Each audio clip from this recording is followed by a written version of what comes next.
Lettre 17. Cher Père, ta dernière lettre que me remit le courrier romain a rempli mon cœur de reconnaissance envers Dieu, car elle m'apprenait que tu étais de nouveau en bonne santé. Quand j'ai appris par Ben Israël que tu étais malade, j'aurais voulu avoir les ailes de la colombe pour voler à ton chevet, afin de te servir et de te consoler. Que le Dieu de nos pères soit béni et qu'il te conserve longtemps encore à mon affection. Tu me dis, cher Père, en parlant de Jésus, un homme ne saurait accomplir des choses si merveilleuses si Dieu n'était avec lui. Mais tu continues.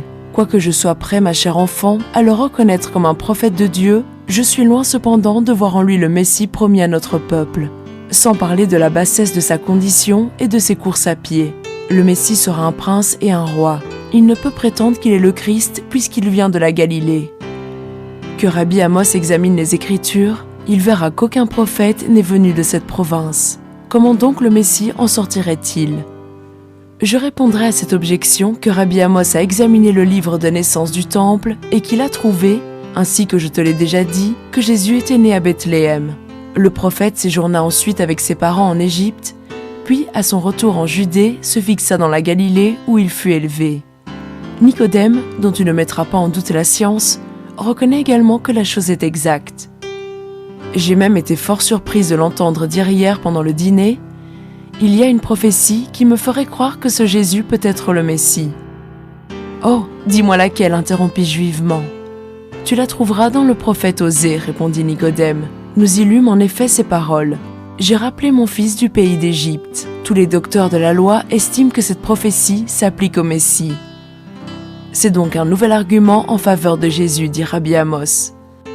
Mon cœur bondissait de joie, cher Père, en entendant cette prophétie, mais juge de mon émotion quand Nicodème ajouta en prenant le rouleau du prophète Ésaïe « Au-delà du Jourdain, dans la Galilée des nations, le peuple qui gisait dans les ténèbres a vu une grande lumière. » Et voilà cette grave objection que font tous ceux qui refusent de croire en Jésus comme au Messie, qui se retournent contre eux. Le fait qu'il sort de la Galilée est une nouvelle preuve de la mission divine que Jésus est venu remplir sur la terre. Nicodème lui-même commence à croire en lui, et l'examen journalier qu'il fait des Écritures le fortifie de plus en plus dans la conviction que Jésus est le Christ, le silo que nous attendons. Oh cher Père, si tu pouvais voir Jésus et lui parler comme je l'ai fait, tous tes doutes s'évanouiraient, j'en suis sûre, et tu t'assirais à ses pieds pour entendre les paroles de vie qui sortent de sa bouche. Je t'ai dit que Rabbi Amos l'avait invité à séjourner chez nous pendant la fête de la Pâque. Jean, le cousin de Marie, lui porta l'invitation de mon oncle qu'il accepta gracieusement. Nous l'attendions donc le cœur rempli de joie quand j'entendis crier dans la rue « Le prophète ! Le prophète !» À l'ouïe de ces mots répétés par des centaines d'hommes et d'enfants, je montai sur la terrasse d'où l'on peut voir le chemin qui conduit au temple. La multitude envahissait la rue comme le fait un torrent puissant, comme le Nil aux eaux noires débordant sur ses rives. Marie était à mes côtés. Nous cherchions à apercevoir le prophète, mais tout était tellement confus au milieu de cette ondulation humaine que nous ne pouvions rien discerner clairement. Tout à coup, Marie me toucha la main et me désigna Aemilius Tullius, le centenier romain dont je t'ai parlé et qui est actuellement préfet de la région de Pilate. Il venait du côté opposé à celui de Jésus et, à la tête de 200 hommes, cherchait à enrayer le mouvement du peuple. Comme il arrivait en face de la maison, il leva les yeux et nous voyant sur la terrasse, nous salua de l'épée. Il passait devant nous quand Marie lui cria « Noble Romain, il n'y a pas d'insurrection comme certaines gens te l'ont peut-être dit. Cette foule qui s'avance fait simplement escorte au prophète de Nazareth qui vient ici comme hôte de mon père. J'ai ordre de Pilate de l'arrêter pour avoir troublé la paix de cette ville, répondit le centenier en s'approchant pour répondre à Marie. Un prophète doit-il souffrir parce que ses miracles attirent la foule autour de lui, noble Romain ? Si tes troupes avancent, il y aura certainement une sédition. Attends un peu et tu verras que lorsque le prophète aura passé le seuil de notre maison, la foule se retirera immédiatement en paix. Le préfet ne répondit rien, mais il me regarda, semblant attendre un mot de moi.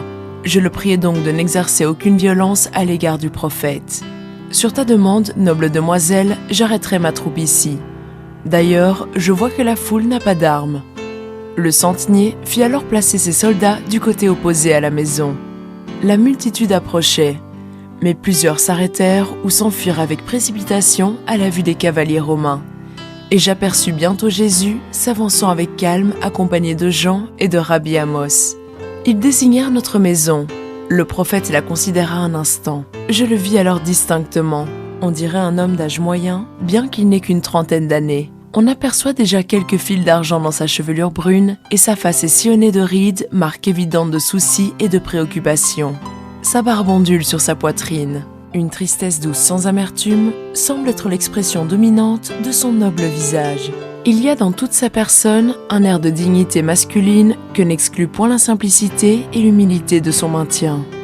Quand il approcha de l'endroit où se tenait le centenier romain à cheval, il inclina légèrement mais courtoisement la tête devant le jeune homme qui, en retour, se pencha sur l'arçon de sa selle comme il le fait devant un monarque. Au moment où Jésus allait franchir le seuil de notre demeure, nous entendîmes des voix criardes et discordantes. C'étaient des prêtres sous la conduite d'ânes qui excitaient la foule et hurlaient « Nous te sommons, préfet, de l'arrêter. Honte à toi, Rabbi Amos. Crois-tu donc aussi en cet imposteur ? Nous accusons ce Galiléen d'avoir provoqué une sédition.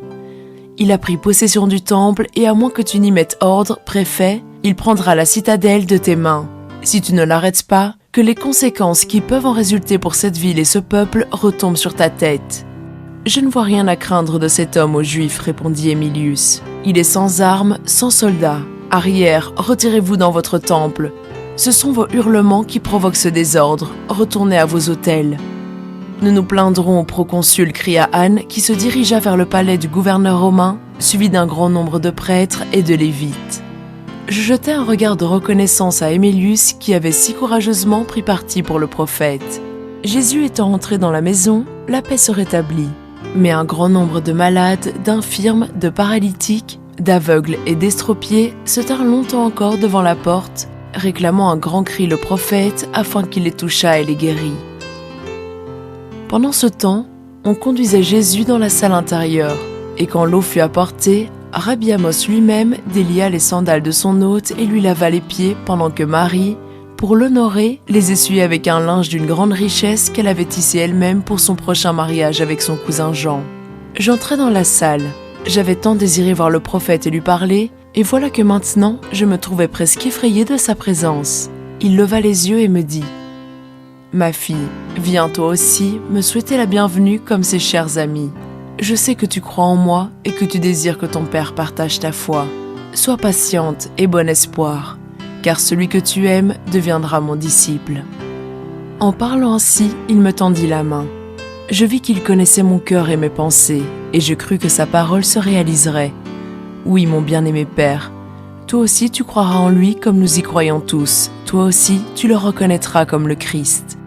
Dans la chambre, outre Rabbi Amos, Jean et Marie, se trouvait le prêtre Élie, cousin de Caïphe, qui, désireux d'être enseigné par ce sublime prophète, était venu avec lui. Il y avait là aussi 5 autres hommes que je n'avais jamais vus auparavant, mais qui sont ses disciples à ce que me dit Jean. L'un d'eux, un homme grand et robuste avec un front large, des yeux d'aigle et un air de singulière détermination, a tout à fait la tournure d'un soldat. Il s'appelle Simon-Pierre. Un autre, au visage pensif, calme et réfléchi, semblait boire les paroles de son maître. C'était André, le frère de Simon-Pierre. Mais je n'avais d'yeux et d'oreilles que pour Jésus. Je remarquai qu'il paraissait pâle et fatigué. Je vis qu'il semblait souffrir car il portait souvent la main à son front. Je me hâtais de préparer des aliments et j'allais les servir quand le prêtre Élie me repoussa brusquement en disant « Non, jeune fille, attends que nous ayons vu un miracle. » Se tournant alors vers le prophète, il lui dit « Maître, nous avons entendu dire que tu as le pouvoir de faire des miracles. Accomplis donc un de ces prodiges et je croirai en toi, moi et toute ma maison. Tu souffres de la tête, guéris-toi, et je te reconnaîtrai comme le Christ, le Fils du Dieu vivant. » Jésus tourna les yeux vers lui et lui dit « Élie, tu as lu les prophètes. Tu devrais donc savoir si celui qui te parle est ou n'est pas le Christ. Une prophétie accomplie vaut plus que tous les miracles, et je ne fais pas de prodige pour alléger ma propre douleur. Je suis venu dans ce monde pour souffrir, ainsi que l'a prédit Ésaïe. Un homme venu de Dieu ne saurait mentir. Tu as foi en moi comme prophète. Pourquoi donc ne me crois-tu point quand je te dis que je suis le Christ ? Maître, dit le vieux lévite à chair, nous savons que tu viens de la Galilée, mais quand le Christ apparaîtra, personne ne saura d'où il vient. C'est vrai, ô homme d'Israël, vous me connaissez tous deux, vous savez d'où je viens. Pourtant, vous ne connaissez pas celui qui m'a envoyé. Si vous le connaissiez, vous me connaîtriez aussi, Le temps viendra où vous saurez que je viens de Dieu et vous croirez en moi. Vos cœurs sont obscurcis par l'ignorance et l'incrédulité. Je vous ai dit clairement que je suis le Christ. » Comme il s'exprimait ainsi avec puissance et autorité, beaucoup de ceux qui étaient présents furent scandalisés et certains murmuraient contre lui. Alors Rabbi Amos le conduisit à la chambre qu'il avait préparée à son attention. Mais les autres personnes restaient encore fortement divisées à son sujet. Les unes soutenaient qu'il était le Christ, les autres affirmaient le contraire. « Tu vois, me dit avec amertume notre cousin Jean, c'est ainsi qu'on parle de mon bien-aimé maître partout où il va. La haine, la jalousie, la méchanceté, l'incrédulité s'attachent à ses pas. Il n'est pas un lieu où il puisse reposer en paix. » Pour se rendre dans sa chambre, le prophète devait traverser la cour. En ce moment, je vis 4 hommes qui avaient escaladé la terrasse du côté de la rue parce que les portes étaient fermées et qui descendaient un paralytique enveloppé dans une couverture au pied même de Jésus. C'était leur propre père. Jésus, voyant leur amour filial, s'arrêta et leur dit doucement : « Mes enfants, que voulez-vous que je fasse ? Guéris notre vieux père, Rabbi. » « Croyez-vous donc que j'ai le pouvoir d'accomplir ce miracle ? Demanda-t-il. « Oui, Seigneur, nous croyons que tu es le Christ, le Fils du Dieu vivant. Toutes choses te sont possibles. » Jésus jeta sur eux un regard bienveillant, et prenant le malade par la main, il lui dit à haute voix : « Je te le commande, lève-toi et marche. » À l'instant, le paralytique se leva et se jetant aux pieds du prophète, il les arrosa de ses larmes. Les 4 fils suivirent l'exemple de leur père pendant que toutes les personnes présentes criaient « Gloire à Dieu qui a donné un tel pouvoir à l'homme !» Jésus se déroba à leurs remerciements et quand ces 5 hommes parurent sur la rue, un cri de joie échappa à la multitude. Car le vieillard était bien connu dans la ville où on le savait paralysé depuis longtemps et incapable de faire un pas. Que le Dieu de nos ancêtres te garde en bonne santé, cher père. Ta fille affectionnée,